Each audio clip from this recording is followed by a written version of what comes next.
કૃષિ વિભાગ દ્વારા તપાસના આદેશ આપી દેવામાં આવ્યા છે. ક્લાઇમેટ ચેન્જની અસર અત્યારે દેખાઈ રહી છે. તો ગુજરાતમાં પણ અનેક જગ્યાએ વરસાદ પડશે. પ્રાથમિક રિપોર્ટ મંગાવવામાં આવ્યો છે. નુકસાનીનો સર્વે કરવાની પણ સૂચના આપી દેવાઈ છે.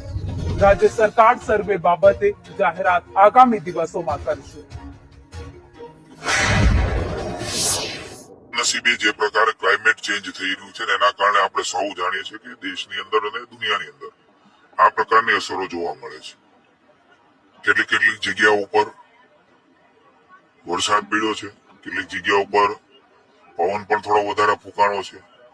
પ્રાઇમરી રિપોર્ટ અમે મગાવી રહ્યા છીએ. કેટલાક તાલુકામાં, કેટલાક ગામોની અંદર આ પ્રકારની અસરો અને કેટલું નુકસાન થયું છે પ્રાથમિક સર્વેના આધાર ઉપર આગળ ઉપર નક્કી થાય. પણ આ પ્રકારે કમોસમી વરસાદ એ ક્લાઇમેટ ચેન્જનો ભોગ બની રહ્યો છે. સ્વાભાવિક રીતે આપણે ભાગશાળી છે કે લગભગ 80-90% પણ વધારે એ રવિ સિઝન એની કાપણી, એની લણણી એ પણ થઈ ગયું હતું.